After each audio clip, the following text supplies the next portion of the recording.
So, guys, it's right here. You have to find the house. I think, is it buried? Yes. Oh, there it is. There it is. I see it. See it back there? Ah, that's cool. That's it. The guy built this himself. Oh, there he is waiting for us. Hi. Wow.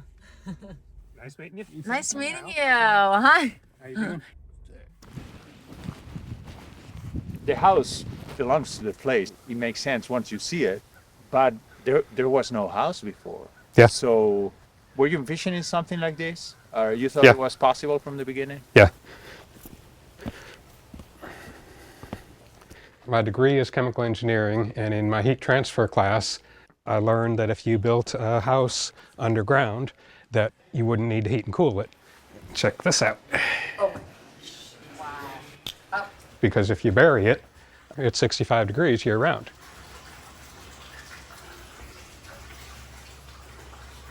I wanted to have an upper level entrance just to make it cool, and from the street you have no clue what you're walking into. But this is my interpretation of the coolest house on the planet. So what is this up here? This is almost like a small greenhouse. The skylight, allows the plants to grow, and it makes a nice rail there, and plants are good. And because I'm building underground, it was like embrace the cave. Don't try to, fake it out. It's a cave, and so make it look like a cave, and that's kind of what I did. This is the main room here, but I like the open floor plan because then I can be cooking in the kitchen and I can see, the game going on the TV. So this, I love this. You created like a garden type. Yeah, so this is, when you want to read a book, this is the place to sit. You got the fountain there, and my neighbor's grandkids say, can we go over and see the fish on the floor? Because I got little goldfish swimming around in there. So, that's my fish on the floor. Fish on the floor. So, how many people do have a natural pond in their kitchen? Not many. I'm not normal. Never claimed to be normal. I've got another cool place to chill out and relax. So you have natural light coming through the window, and then you have the flow of water. The sound of the water. Yep. And then you have probably a stable temperature inside, which is not the case in Texas outside. Correct. Outside the window, it could be 10 degrees or 110 degrees. Outside that wall, it's 65 degrees year round because it's dark. And so I don't have to heat and cool that part. I have to heat and cool against this and against that door and window over there. But because of the thermal mass, this house weighs about 600 tons, and so it cannot change temperature more than 2 degrees in a day. Physics won't allow it to. So when the temperature, you feel how it is outside, and it's totally comfortable in here. I did it because I don't like paying electric bills, and so build it as efficiently as I can.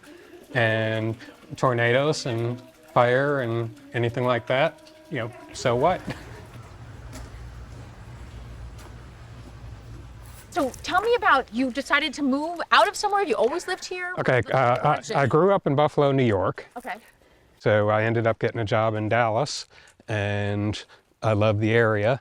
And so I'm reading the newspaper, acreage for sale, 7.3 acres with a lake. It's like, I gotta go check that out. Was it expensive? And so I came out here and talked to the guy, and I got it for $7,000 an acre, which was cheap as hell. Wow. And I told him, I said, I got $100 that in my pocket I can give you for a deposit. Is that good enough? He said, no, we'll work the deal. So about $50,000? Yeah. Oh my gosh. And you're close to Dallas. It's 20 miles from Dallas, so it's a reasonable commute. So your vision for the beginning was to build Into the hill. So I bulldozed the top of the hill off, put the dirt to the side, and then I bought the domes. Okay. And then it was, I took over from there. And so everything else I did. So. Okay. Wow. So under us, you have concrete domes that were then covered in dirt. Then you planted the grass and you added rock. Correct. Okay. And how long did this take you? 10 years. 10 years. So instead of joining a health club and paying to lift weights, I buy 50 tons of rock and have them deliver it, and then I start stacking, and when I run out, I get another 50 tons. Here we are in the backyard. I'm working on doing some more retaining wall building.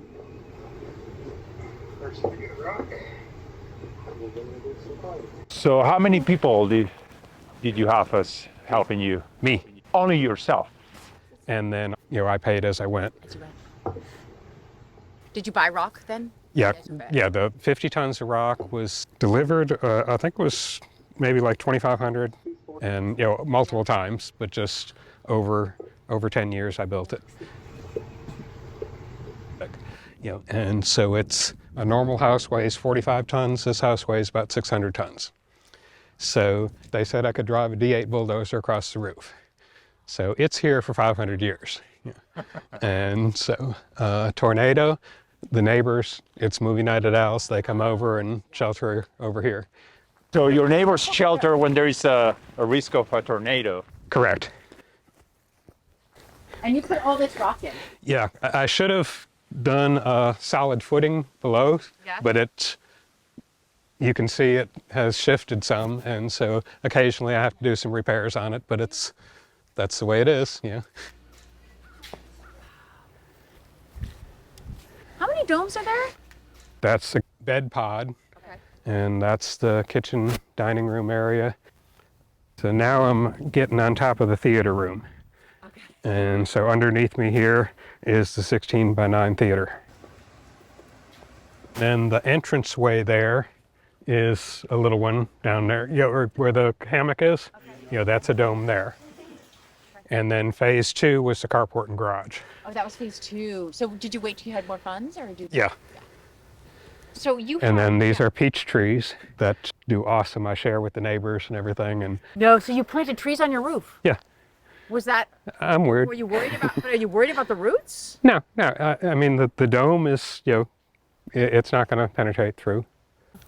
And then do you have any kind of wind, or is that just Okay, the windmill is just an aerator for the lake. So it's got a bubbler down in the lake that when the wind blows, it pumps air and hopefully helps the lake. Do you own part of the lake? My property goes out a point into the lake, so I do own part of it. And then the vents here? Those are actually for on the perimeter of the slab. I ran the perforated pipe. And then those are air vents for that, and they ultimately drain out to the lake. Okay. The other ones that you see are for plumbing for the kitchen or bathrooms or whatever. And this one? Fireplace down in the theater room. Look at all this solar! Incredible! What's all this for? Right now, this month I should have no electric bill, maybe a $20 or $30 credit where I've overproduced. Kind of screwed. This is a lot of solar. This has to be expensive, no? It was. I did it in stages. As I had money. Everything I've done here, I did in stages. Pretty much paying cash for everything as I went. I'm pretty happy with the way the greenhouse turned out. It works out well for me. Wow.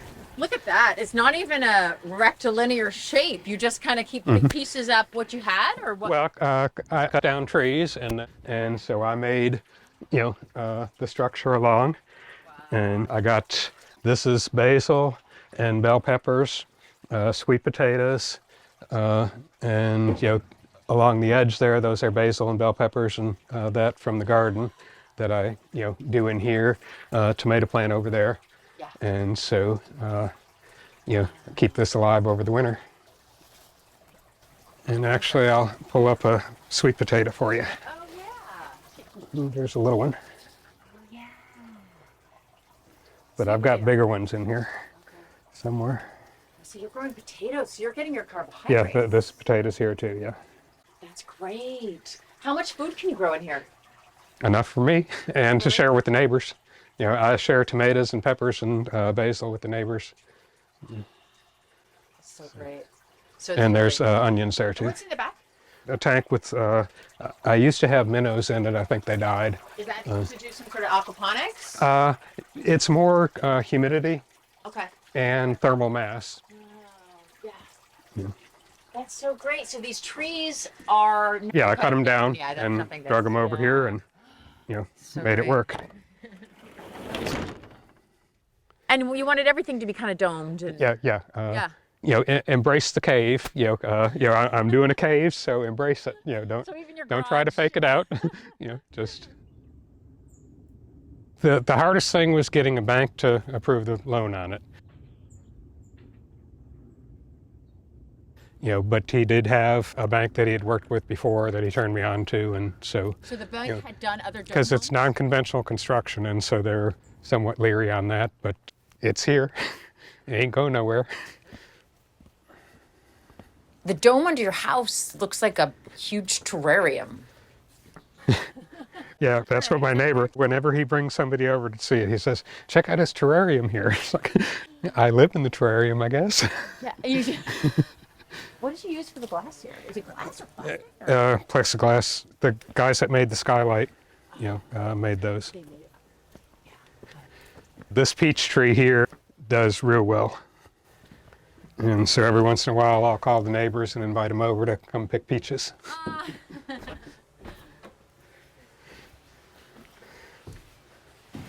It's not just that you have a dome. You grow all your own food in your greenhouse.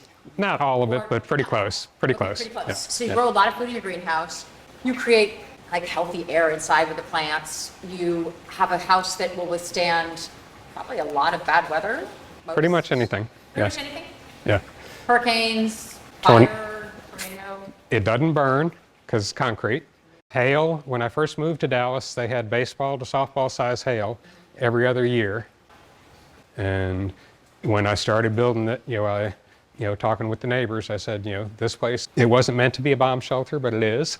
And so if there's ever anything, coming up, feel free to come over and stay safe because tornado ain't gonna blow this place away.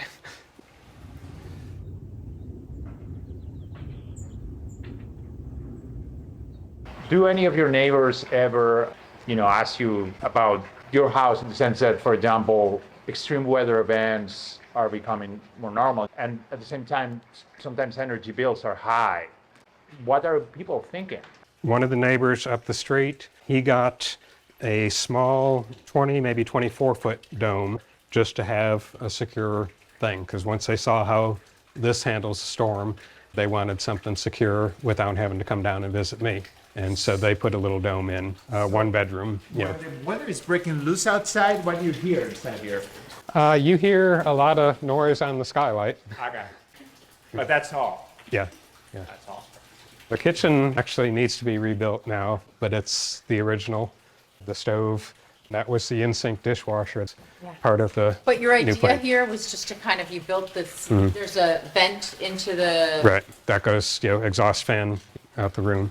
Is it hard to build in the round? Putting a refrigerator in, you can't put a refrigerator against the round part of the wall. So you have to, doing the round is a little bit harder. The floor, there's a lot of wedges that I had to cut out of each of these, tiles in the floor. And so there's a lot of waste in your product, when you're doing it. But the look, I think is pretty cool. So, and then this whole island thing, this is actually a friend of mine. We did this island, and it's got a rotating base there, and these legs fold up. So I could actually swing this thing out and close it up and put that part on top of here and have that be smaller, and then I can move it anywhere in the house if I wanted to. And that one's on wheels. Yeah, so these legs actually fold up, and then it'll swing over and can rest on that peg there. And then I think that took about 3 months to build. So over this way here you can go. So this is the bedroom here. And I made a little bed pod just because. And this is actually pictures of the place with the bluebonnets when they're blooming. Oh, really? No. Those aren't real photos. Yes. No. When the bluebonnets are blooming, they're kicking. Wow. Now this here was phase one, so it doesn't have the carport and garage off to this side. And you can see it's a little bit balder. Right. It's like a nook embedding these sort of. A bed pod is what I call it. Is it this shape? Is it something natural? Just, part of Yeah. the design I wanted, actually, this was the original model that I made. And so you have the theater room here in the back, and the front entrance, I changed the way the front entrance is and the way the windows and that, I changed, how some of that laid out. But this was the original. Square feet inside. For tax purposes, I've convinced them that it's 2,600 square feet. Yes. Because of the round walls, I cannot put a refrigerator right here. Okay. Yes. So you have to come out 3 foot before you get into actual room, and that's attic right there. And so, but it's somewhere around 5,000 square feet if you go, the actual slab. It just keeps going. So then this is the bathroom there. And on this side here, I have some stairs going up with a handrail so that it's easier to get in. Oh. So it's like the bathtub is just built into the wall. You work with a curve, right? Yeah. And then the mirrors, you can see all around, so. Yeah.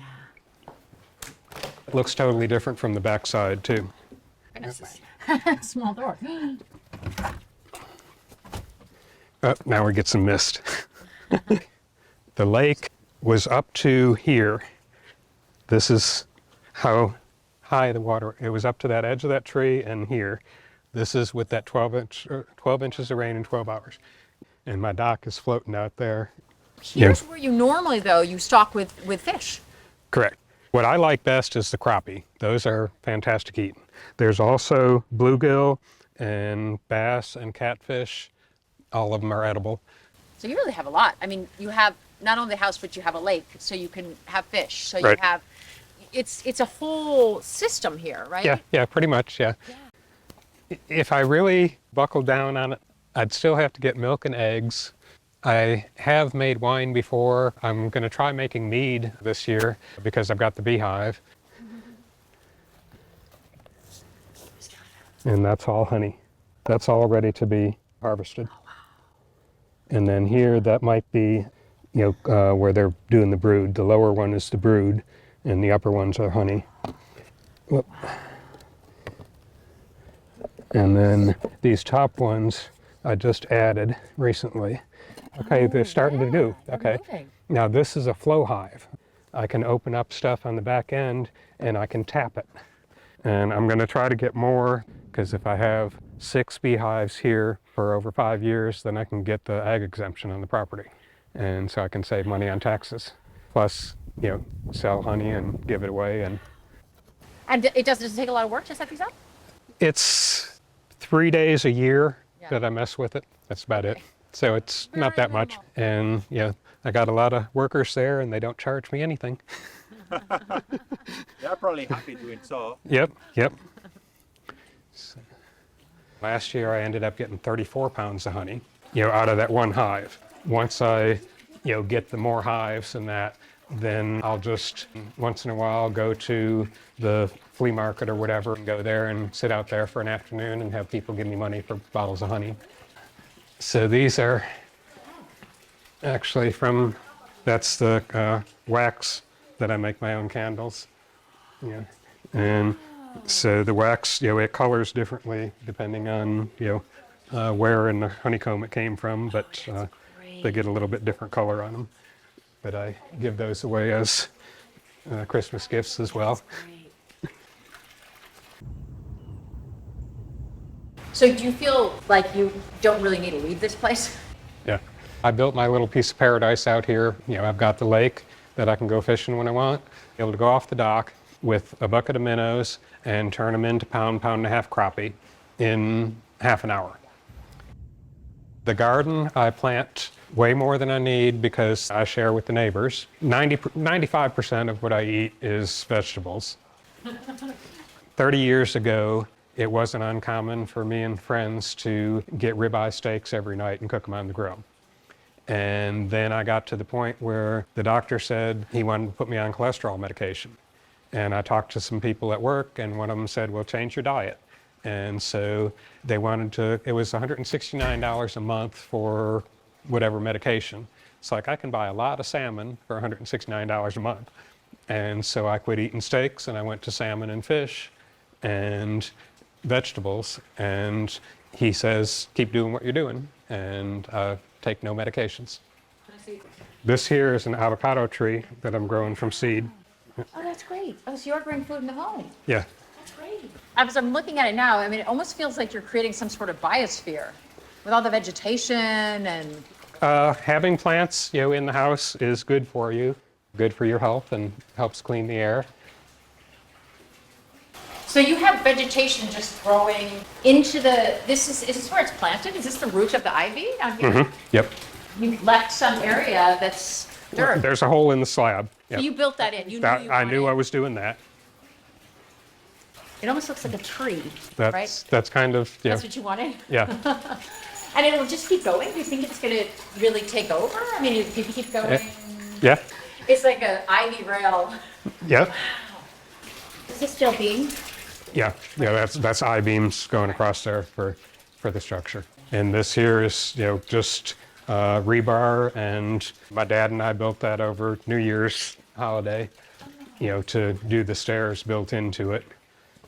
And then I still need to put the real wood on some of the stairs. Didn't finish that yet. Yeah. And it's like, nobody's going to notice that unless I point it out.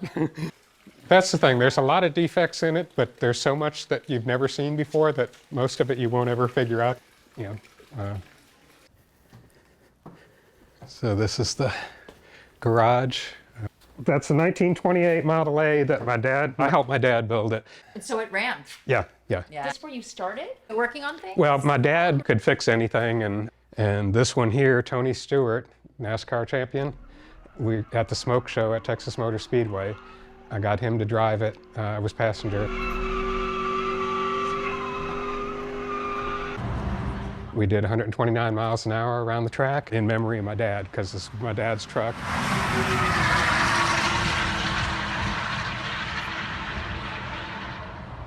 So you've always been building. Yeah. Yeah. And so this is building bee boxes. And so this is the jig set up so that I can build or cut the pieces for the beehives. Okay, this here is an electric truck. So this was Chinese made. The company went out of business. And so I had a little bit of problems finding parts for it. So I ended up 3D printing the door handle. So this is 3D printed that I made my own. So you 3D print. So you're self-sufficient. I mean, Pretty much. it's great to be able to make this. I don't do welding yet, but I got a neighbor that does, so I just call him up when I need something welded. So if I can't do it, I know the right people that can. Right, So. right. In your case, it's beyond the shelter. It's almost you created a little ecosystem with plants and resilience. Depending on the factors outside, you are not going to be as affected as others surrounding you. For sure. Out here, there's pretty much 7 to 12 acre lots, and so everyone has enough space to do their own thing. You really have a whole, not a survivalist, I would say. No, my neighbor's a prepper, and but I did it because I don't like paying electric bills, and for tornadoes and fire, and so I built it once, and now I'm good for the rest of my life. So that's the plan.